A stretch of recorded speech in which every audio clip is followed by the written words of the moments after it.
Hey everyone, and welcome to the channel. Let's go ahead and wrap up my reading for the month of February. And February was maybe one of the most interesting and unexpected reading months I have ever had. It was a month full of only 3 stars, so nothing exceptional.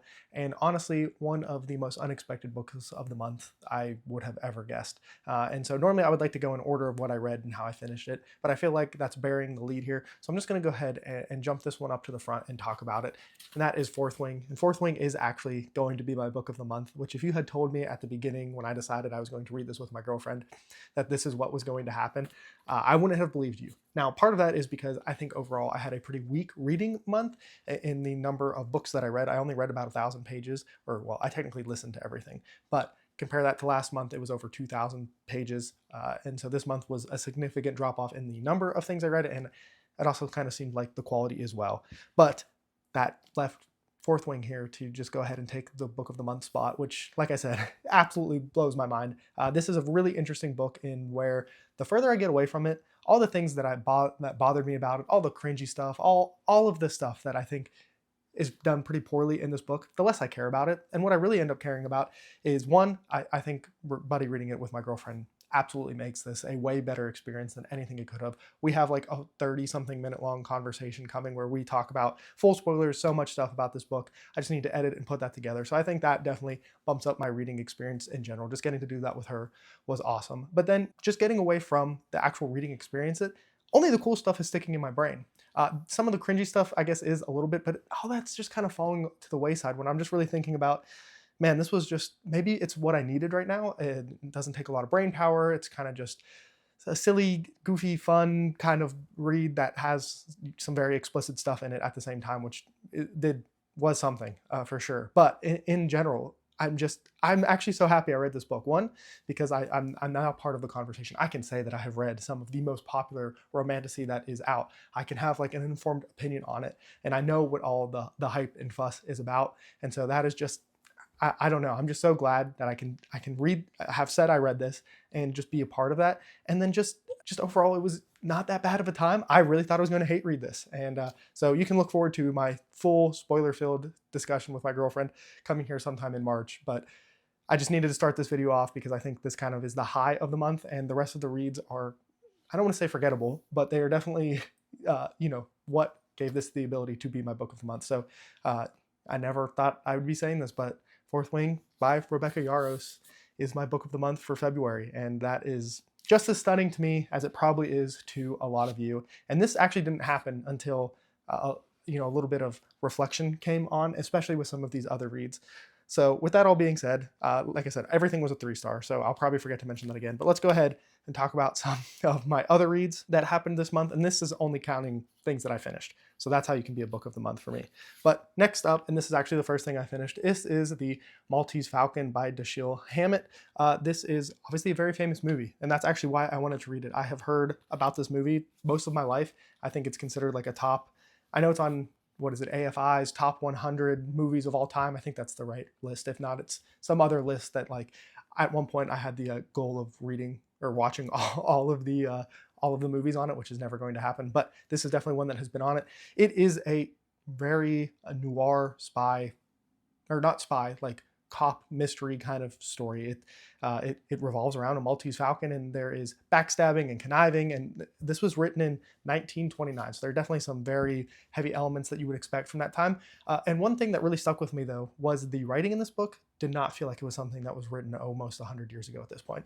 The writing very much felt like something that I would pick up from today in a bookstore, and I think that was absolutely one of the most surprising aspects of this book. Another really interesting thing about this book is we don't get like the inside perspective of any character, like what's going on in their head. It is all surface. It is all like you're just watching them like a fly in the wall, on the wall, and they're just doing their thing. They're just going, talking, betraying, all the things that happen in this book. And I do think that was an interesting reading experience. And it's not something I noticed right away, but there were some points where it's like, what is actually going on in this person's head? Like you're only guessing on like what motivations they have, what actually happened. And so that was interesting. And I will say one thing I really liked about this book is, I know this will probably bother a lot of other people, but I like when at the end of like a mystery thriller kind of thing where it's laid out for you to make sure you didn't miss anything, which for some people probably drives them crazy. They're like, you should be able to get it, right? You should be able to follow along in the story, make sure you put these puzzle pieces together yourself. For me, it's nice when everything is kind of laid out pretty flatly for you. And actually, the next book did the same kind of thing, which is Call for the Dead by John Le Carre. I'm not 100% sure to say it. I really like this book cover I did for this one.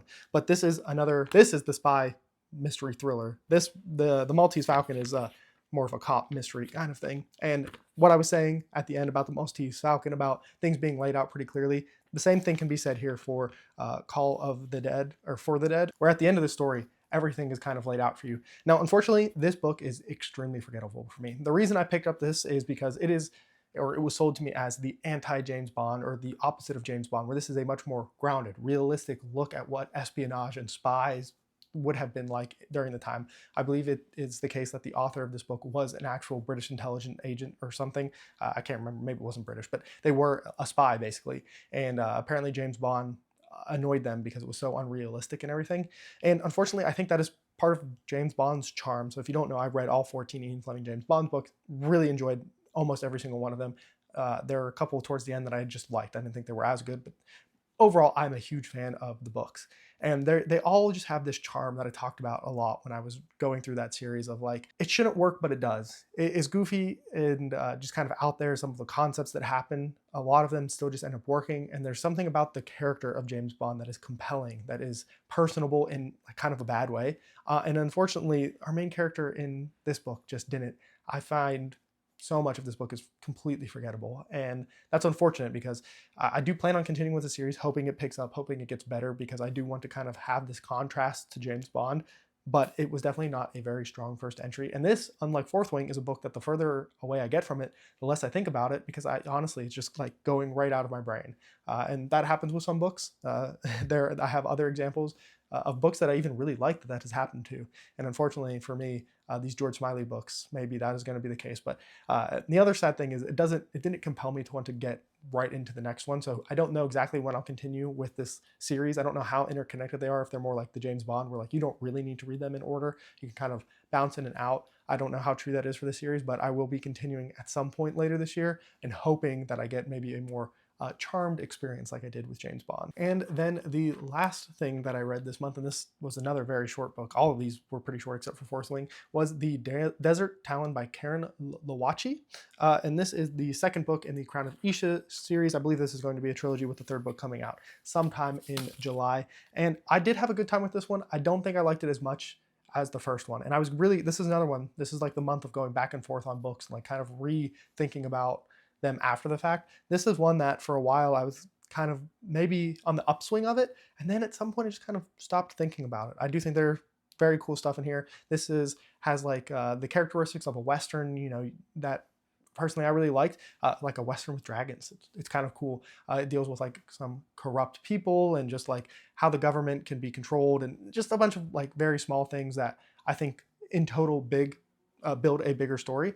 Another thing with this is I think this series is really good, and I would recommend the series as a whole, because this is 150 pages, and I believe the first one is as well. And I've said this before, but I think what this series is able to accomplish in 300 pages between two books is more than some books that are 1,000 pages are able to accomplish. And there's something very sparse but poignant when it comes to the writing, where it's just kind of to the point. It's getting you there. It's explaining everything you need to know, not in the greatest detail, but it's still building out this picture. And I will say there are some just beautiful connections with dragons in here that I think is worth reading for that alone. So that is a good thing to me. And I'm still very much looking forward to finishing out this trilogy and seeing how the third piece of this kind of comes together. I believe the timeline is this runs congruently with the first book. So it's interesting. There were a few character relationships that I wish were a little bit deeper and we got a little bit more out of. And unfortunately that's not what we got, but that's okay because you can't always get everything you want. And now we have to go to the two things that I did not finish that I am in the middle of still, and that is The Fugitive Prince by Janie Wirtz. I am at about 40% through this now, so I have read a lot here in the past couple of days to try to get through this. I definitely want to finish this very, very early in March. I originally gave myself 2 months to finish this, and I think I gave myself that much time and was like, I don't need to really focus on it. I'll get through it. And what happened is I would go to read this before bed, and then I would just fall asleep because I was very tired. And so I have altered that a little bit. I'm not just reading it right before I go to bed, and I'm also being a little bit more deliberate that when I'm going to bed a little bit earlier so that I can specifically sit down and read this. And Jenny is just absolutely a wizard when it comes to her writing. If you don't know, the way the story is structured is you'll have a very long chapter with a character, and then you'll have like a shorter section and then an even shorter section where it might just be 2 or 3 paragraphs with a couple sentences about what's going on somewhere else in the world. We're not always necessarily with every single character when something massive happens in their life, but because time is still moving on, she puts in these moments that you get like updates and maybe some foreshadowing that is happening other places in the world. And there is just like a 1-line sentence in one of those little moments that some people probably skim over and don't even read them because it's like, oh, I just got done with this massive chapter. What is this random little paragraph? And there's just a sentence in here that I know is going to end up being so heartbreaking, but it's also something that I'm so happy that has happened. And that is just such a conundrum. And this is on track to be my favorite of the series so far. And I'm 40% of the way through now, so I feel like that's a pretty strong indication of how strongly I'm feeling about this book. Book 3, which was my favorite up until this point, we'll see if this ends up passing it, but that was the top 10 book of the year for me last year, The Warhorse of Vastmark. So I mean, this has just been excellent. I love some of the stuff that's happening in here.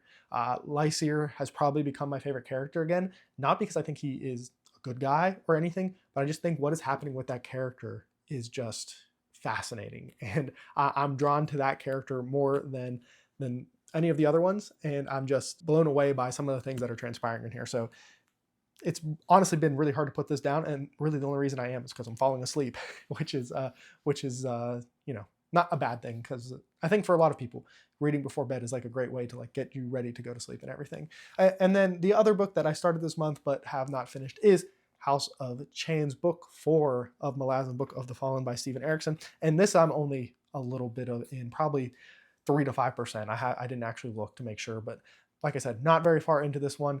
I am enjoying it though. I got so many comments about Karsa Orlong, and so I'm obviously somewhat introduced to this character. It's hard to say very introduced in a Malazan book because I'm only a little bit of the way in, but I'm a couple chapters in, or maybe 2 chapters in now. They're very long chapters of sitting with that character, and I'm curious on why everyone ends up liking them so much, because they seem to be kind of like a bad person. So I'm curious. I mean, they're cool, don't get me wrong, and bad person in this world, it means kind of a different thing, but he is interesting. Some very interesting things are going on, and I can see why maybe people are drawn to him, but I'm not attached to him yet. So I don't know. Witness, I just keep getting said that over and over again. So we'll see what happens. And these are definitely books that I want to finish in March. So you can check out my TBR for my full reading plans, but those are 2 for some slight spoilers. So definitely let me know what you have read so far in February. I'd love to know what you liked, didn't like, any of things that really stood out to you. I always like seeing everybody's rankings because that's part of the fun. But now let's switch gears just a little bit and talk about some of the manga. And so I have kind of shrunk down what I'm reading manga-wise. I'm really focusing on Frenin, Beyond Journey's End, and Dragon Ball Super. And I read about 5 or 6 chapters of both of those this month, which isn't a whole lot, but I didn't read a whole lot in general this month, as you saw by some of the lower numbers here.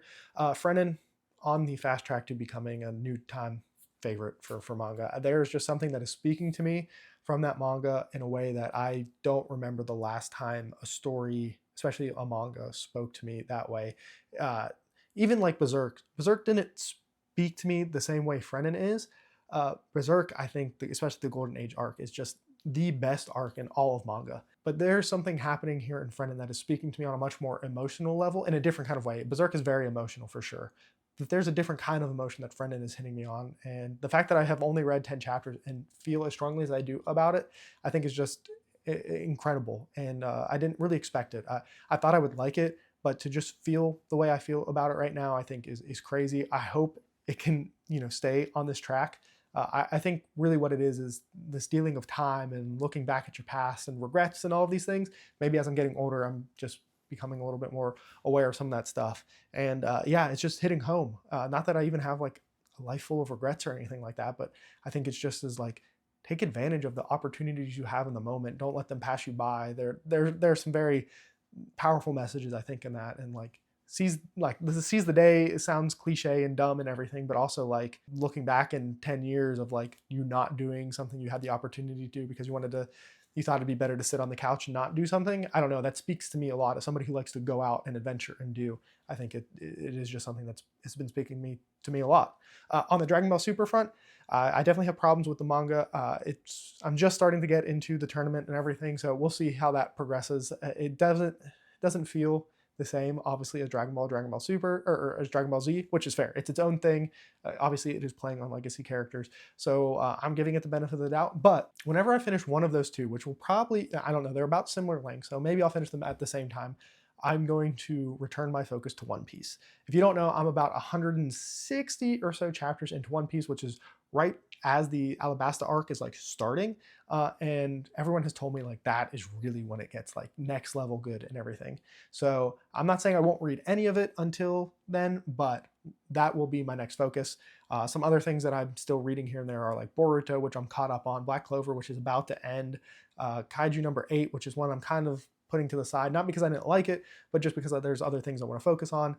Berserk, the release schedule for Berserk is so strange. You never know. Same with Vinland Saga, which is also kind of getting near the end of wrapping up. So I probably have a chapter or two I could read there, but I kind of let it pile up so I can read a bunch all at once. But yeah, right now, Frenin, Dragon Ball, those are going to be the ones that I pay the most attention to. And now switching over to some stuff that I watched or played or anything like that. Obviously, the Super Bowl was in February. It was great to see that game. I was right. I called it. I really thought that the Eagles' defensive front was just going to be too much for any of the Chiefs' offensive line to handle, and that ended up being true. I think if you really look at that Eagles front, like all four main guys, like if you think about the Eagles, and I'm going to get a little nerdy here, that they have drafted fantastically. Their worst defensive lineman that they have drafted in like the recent years is probably Jordan Davis. Jordan Davis is like a starter on like 15 teams in the league, and he's like a rotational guy for the Eagles. So I think that just kind of helps shows the depth that the Eagles have. Now, obviously, I'm a Steelers fan, so it really sucks seeing the wrong side, the bad side of the state, get another Super Bowl. But, you know, they still got a long ways to catch up, so we'll see what happens there. But it was kind of nice to just, I don't know, sometimes I appreciate just a defense coming out and just whooping somebody. And it's been, what, since the Denver Super Bowl with the, was that Seattle? I think it was Seattle, where they just like whooped Peyton Manning and the Broncos. There have been like defensive games like that Patriots-Rams Super Bowl where like they scored 10 points combined or something like that. It was different because it didn't feel like such a whooping like this one did. So what an interesting game. It was crazy that like they made the score look better than it was, and it still didn't look good, and that's how close the game was. So very interesting. Some more exciting things that I have watched. I watched Nosferatu. I talked a little bit about that in my weekly update. Overall, I liked it. I'm kind of glad I didn't end up going to the theater to see it.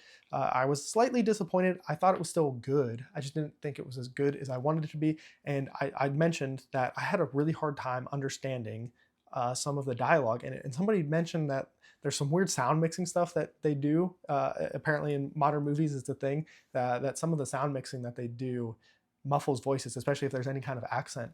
And that's good to know. I thought my hearing, I mean, it is going for sure. I listen to music way too loud. The riding motorcycles, even though I wear earplugs, probably isn't good for the ears. But it's good to know that maybe it's not too bad. But I did watch that. I do wish it was just black and white. That's where I come down on that. I know my girlfriend, she really liked the lighting choices that they, and the color palette that they used. For me, I would have rather it have just been black and white completely. What else? We are finally watching Shogun again. So we took like a super long break. We got like 2 episodes in and then just we're watching other things. And we've watched 2 or 3 episodes here in the past couple nights. And I see why people like the show so much, but all it really is doing is enforcing for me that I really need to read the book. Shogun has been on my list for a really long time, kind of the same way like War and Peace was when I read that. It was like these massive, massive books that are very highly esteemed. And yeah, watching it just makes me think that they're obviously leaving so much out. That's such a massive book. And I don't know, I always feel like movies and TV shows leave so much out from books that I can only imagine how good the book itself is. And so I don't know if that'll be a this year thing, but Shogun, the TV show, is making me want to read the book even more. And then the only other things I've really been watching are Reba. What an interesting time. I say this every time I talk about Reba, but it's a very interesting time capsule because I think it ran in the early 2000s. And so like an episode I just recently watched, they're talking about how $1,500 in rent gets them like a penthouse suite or something, or something like that, like the nicest apartment on the 30th floor of like a super nice building and everything. And it's like crazy to think that like in most places a $1,500 apartment probably gets you like a studio and that's it. Like it's nothing nice, and they were going to move into like a multi-bedroom apartment for the same price. Just little things like that. One thing that they also have been tackling is like, I didn't obviously there's still a stigma around like mental illness and seeing a therapist and all that stuff, but like that is something that is they're very much on the forefront, I feel like, of talking about and trying to destigmatize some of that, which I just found really interesting, that like this was a show that was trying to do that. Obviously a lot of those stereotypes are still around, but I feel like especially in recent years, like the idea of like going to therapy and everything is much more accepted, and like a thing that people should utilize when they need to. And obviously it's like a big deal in the show that he is on antidepressants and like seeing a therapist, and it's just kind of interesting to see like some of these topics that are still prevalent today, but to see how they were handled 20-ish years ago, depending on when the seasons were airing. So that is interesting. And then the only other thing I've been watching is a bunch of Jeopardy. I don't know, I like quiz shows and that kind of stuff, so Jeopardy, specifically Celebrity Jeopardy, is always a great time. And then I just wanted to highlight a few things that happened on the channel in February, and I had to write them down. I ranked all of the Cosmere. So now that When in Truth is out, and it really feels like kind of a stamp on a certain period of the Cosmere, right? I feel like When in Truth forward is going to be maybe a different kind of feel for the Cosmere compared to pre-When in Truth. So I went ahead and did my ranking there, so you can go and check that out. And my rankings have probably already changed since I did that video, but I think in general it's probably decent enough. What else? Oh, I did a fun weekly update that was outside in nature. That was fun. As the weather gets nicer, you'll probably see some more of those, because on the weekends when it's nice, I want to go out and ride my bike and everything. And so yeah, I'll probably film stuff out and about. I go to some interesting, cool places, and so I definitely don't mind. I'm not filming in public, that I don't think I'm ready for that yet still, but being out alone in nature in the woods for the most part on my motorcycle, it's close enough to filming in public, but without people, that it feels pretty cool. But that was an interesting one. That one was really fun for me to do that and kind of test that out and everything. For Valentine's Day, my girlfriend and I did a video on why we love reading. We did one the year before as well. I forget exactly. I think it was our favorite couples in literature that we did for that one. And then this year we just talked about why we love reading and, you know, how it affects us and all those kinds of things. So that was a very fun one. Anytime I get to do a video with her is fun. And then the other one I want to highlight, because I still want you to read this book, is I'm just trying, it's not like a review so much as it is me just trying to hype up a book for people to try it out. And that is We Used to Live Here by Marcus Kilwer. It's a video that I basically made begging people to read a book. It's not something I want to do all of the time, but that's a book that has just really stuck with me. I have had pretty decent success with some of the people in my life who I have got to read it, whether it scared them or they liked it or it frustrated them. It's like the whole gamut of emotions for sure. And so that is just one that if I can get you to read it, I will be pretty happy about that. And that is pretty much all for what happened on the channel that I wanted to highlight. And now we are going to move on to the author spotlight. So we have one author who reached out to me this time around, and that is Alex Knight. And he has a new book coming out here on March 11th called Servant of Rage. And here is a quick little synopsis that I stole off of the Amazon page for it. Kill and heir claim their magic. Under the tutelage of a famed commander and the guidance of a stoic monk, the brothers are ordered to hunt the other heirs and claim their magic for the Catan. With each kill they go stronger, but the magic that empowers them is no mere tool. Something ancient, alive, and angry dwells within. So honestly, it sounds pretty cool. Like I said, that is coming out March 11th, so you can go ahead. I'll have links to that down below as always. But that is all for me. Definitely let me know anything about your month of February. I would love to chat with you down below in the comments. And remember, always read what you want when you want.